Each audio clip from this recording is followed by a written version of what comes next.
Well, the AP poll's out. That's about the most I can say for the AP poll. It's week 6. It's week 6.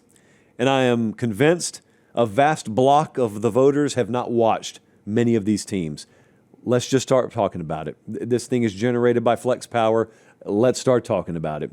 Arizona State is 25th. They're back. Okay. Virginia, Brigham Young, Illinois, Notre Dame. I don't have that big a problem with 21 through 25.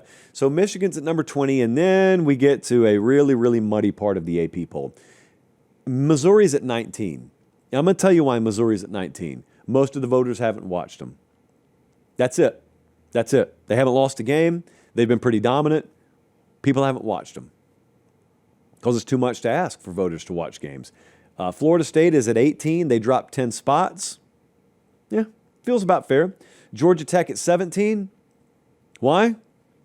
Well, they got dropped. They won a game yesterday and got dropped. Although we just talked about it, it was a blown call. Maybe someone looked and said, I'm going to punish them if the ACC officials don't. That's cold. Actually, it's not the worst logic in the world, though, so I'm not even going to get mad at it. But number 16, I'm pretty mad about. Vanderbilt is number 16. I'll get back to that in just a second. Just circle Vanderbilt. Tennessee's 15. Iowa State is at 14. Iowa State is so underrated right now. Iowa State at 14, despite the fact that they've beaten Kansas State in another country. They beat Iowa. They beat Arizona. They went on the road to Jonesboro, Arkansas, for good measure, and beat Arkansas State. And sure as I say that, someone's going to say, oh, yeah, but none of those teams are good. Yeah? Yeah, okay. Tell me Penn State's best win. Villanova? FIU? Hey, what's Texas's best win?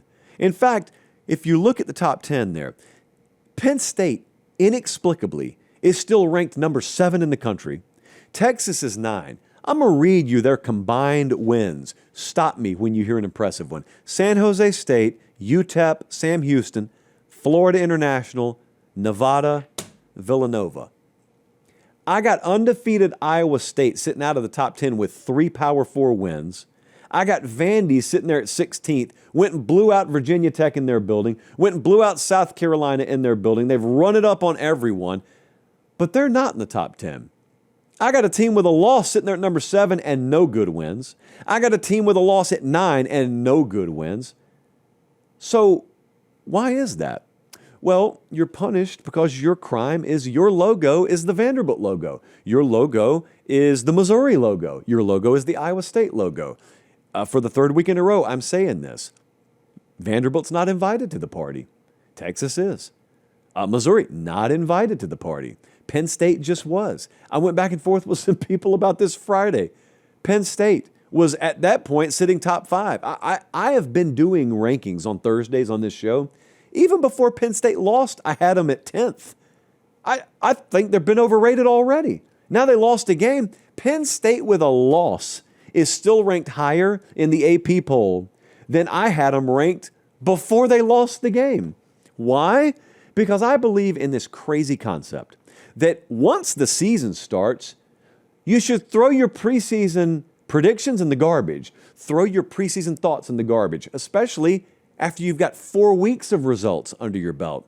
I don't even care what I thought about Penn State in the preseason because now I've seen them play 4 times, or Texas, or Iowa State, or Missouri, because I've seen them play 4 times. I didn't think Vanderbilt was going to be a top 25 team, but now Vanderbilt's played multiple games, and they clearly have a better resume than several teams in the top 10, but they're not in the top 10 because you don't watch them play, and you have an AP vote.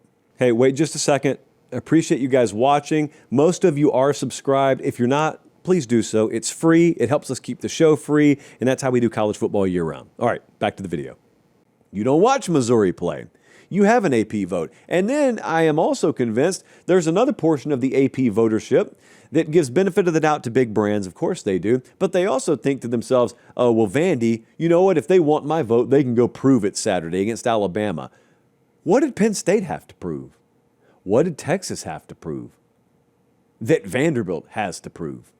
And you're also being predictive. You're also thinking, I don't expect Vanderbilt to be there in the end. Therefore, I won't put them there now. Like it would be any crime to put them there and then adjust if they do lose. Like any sane person would handle a merit-based ranking. I've done the JP poll for so long, power ratings, that I've looked at this from a distance, and I've said, I cannot believe people get into the world of ranking teams. And this is why. You people are why. Oklahoma's at number 5. People have problems with that because Mateer's out. I say the same thing.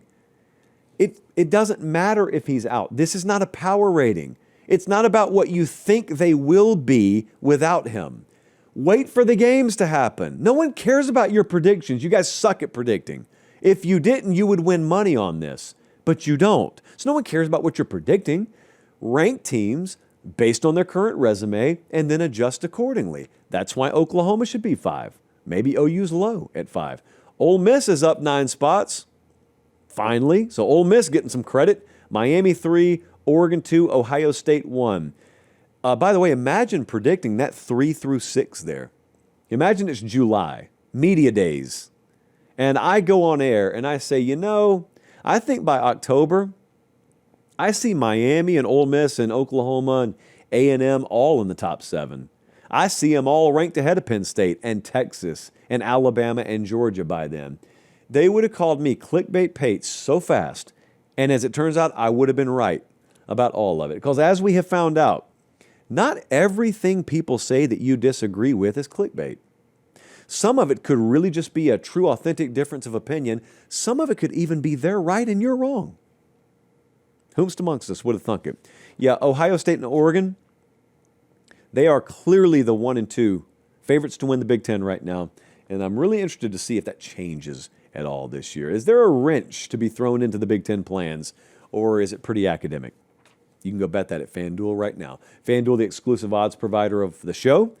And you can go bet it. Look, if you think Penn State's about to make a run, go bet it right now. Insane value. If you think Penn State's going to turn a corner, reinvent themselves, go win at Ohio State, go bet it right now.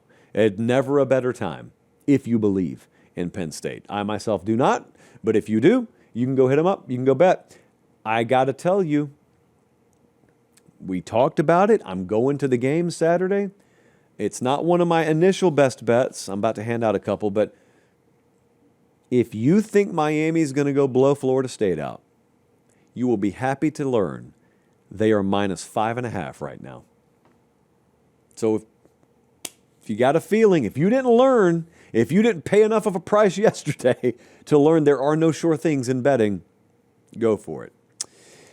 You can go over there and you can bet $5 if you're a new user to get 300 in bonus bets. You can use that QR code there. You can go to FanDuel.com/Josh Pate, $500 or $5. Just bet 5, win something. Go find a big money line favorite and just bet them to win. $5. You get 300 in bonus bets.